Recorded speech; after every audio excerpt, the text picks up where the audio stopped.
അപ്പൊ ആരാധിക്കുന്നത് ദൈവത്തെ തന്നെയാണ് നമ്മൾ ഉറപ്പുവരുത്തേണ്ടതുണ്ട്. മനസ്സിലായില്ലേ?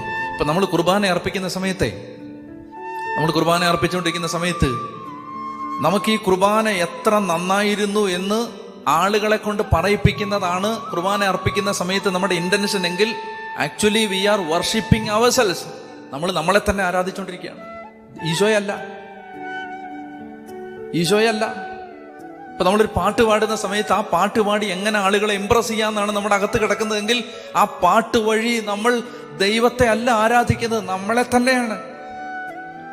ഞാനൊരു പ്രാർത്ഥന ചൊല്ലുമ്പോൾ ആ പ്രാർത്ഥന വഴി എനിക്ക് എങ്ങനെ ഞാനൊരു നല്ല പ്രാർത്ഥനക്കാരനാണെന്ന് മറ്റുള്ളവരെ കാണിക്കാം എന്നതാണ് എൻ്റെ അകത്ത് കിടക്കുന്ന അബോധങ്ങളിലെ എൻ്റെ ആദർശരൂപമെങ്കിൽ ഞാൻ മഹത്വപ്പെടുത്തിക്കൊണ്ടിരിക്കുന്നത് എൻ്റെ ഹൃദയത്തിൻ്റെ ശ്രീകോവിലിനുള്ളിലെ പൂജാമൂർത്തി ഞാൻ തന്നെയാണ്, യേശുവല്ല.